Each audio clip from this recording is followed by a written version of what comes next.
Baik, bagi membincangkan situasi terkini di Afghanistan, sudah bersedia di talian Harizal Hazri, Ketua Eksekutif ISIS Malaysia. Terima kasih Harizal bersama saya dalam Buletin Awani jam ini. Membimbangkan apabila kita lihat perkembangan di Afghanistan. Tetapi apa maksudnya apabila kita melihat Taliban sudah pun memasuki Kabul, dan laporan terkini kalau kita lihat laporan media tempatan Al Arabiya mendapati peralihan kuasa itu dijangka berlaku dalam masa terdekat. Pandangan Harizal. Ya, terima kasih. Yang pertama, tentu sekali ini satu berita yang amat membimbangkan. Apa yang kita lihat pada hari ini tentu sekali adalah kegagalan pihak antarabangsa untuk membina satu ketenteraan ataupun sistem yang untuk Afghanistan yang agak stabil, ya.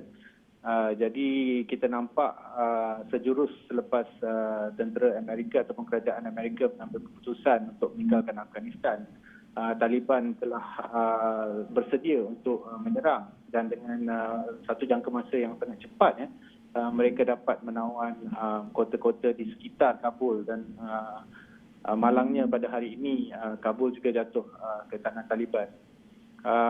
Jadi bagi saya ini adalah sesuatu yang sangat menggoncangkanlah politik dunia buat masa ini.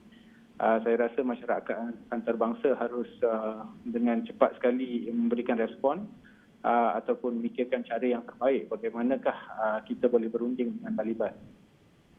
Langkah terbaik untuk mencari penyelesaian konflik di Afghanistan ini pastinya perlu dilakukan secara berjaga-jaga, kerana kita melihat campur tangan pihak antarabangsa seperti yang dilakukan operasi NATO dan juga operasi tentera Amerika Syarikat dalam 20 tahun yang lepas.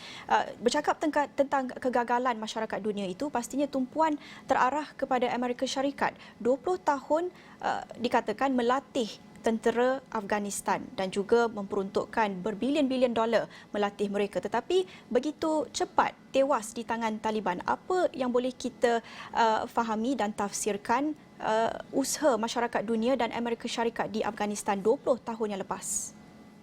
Sebenarnya yang pertama sekali, daripada 20 tahun yang lepas, saya telah pun berbincang ataupun bersuara tentang bagaimanakah gayanya Taliban itu dijatuhkan di Afghanistan.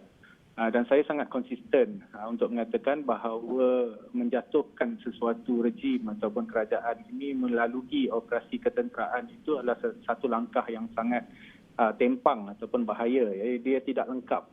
Walaupun banyak usaha-usaha yang dilakukan di sepanjang masa itu, tapi tidak berapa banyak usaha yang dilakukan untuk berbincang dengan Taliban ataupun membawa Taliban itu menjadi satu bentuk ataupun satu gerakan yang boleh mungkin menerima demokrasi dan melalui proses-proses pendemokrasian di Afghanistan.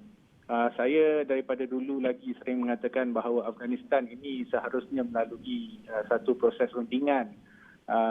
Tetapi tentu sekali pada waktu itu Amerika dan juga NATO mengambil keputusan untuk menyerang dan terus menjatuhkan Taliban. Jadi proses rundingan itu tidak pernah berlaku.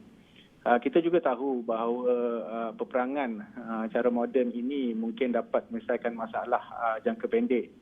Tetapi dalam jangka masa yang panjang, ya, konsekuens ataupun sebab-musabab yang akan berlaku daripada aktiviti peperangan ini mungkin akan menjadikan keadaan lebih buruk dan lebih keruh. Kita telah lihat bagaimana itu berlaku di Vietnam contohnya. Dan sekarang kita melihat sekali lagi di Afghanistan. Jadi ini sangat-sangat membimbangkan. Harizal, secara ringkas kita lihat Kabul sekarang ini diambang jatuh ke tangan Taliban. Jika masyarakat dunia tidak bertindak sekarang, apa yang akan berlaku kepada Afghanistan dalam jangka masa panjang? Secara ringkas.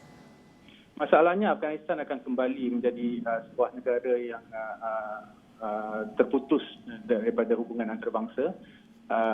Rejim Taliban ini tidak pernah berminat untuk berada di peringkat antarabangsa, berbincang ataupun berada bersama-sama dengan masyarakat antarabangsa.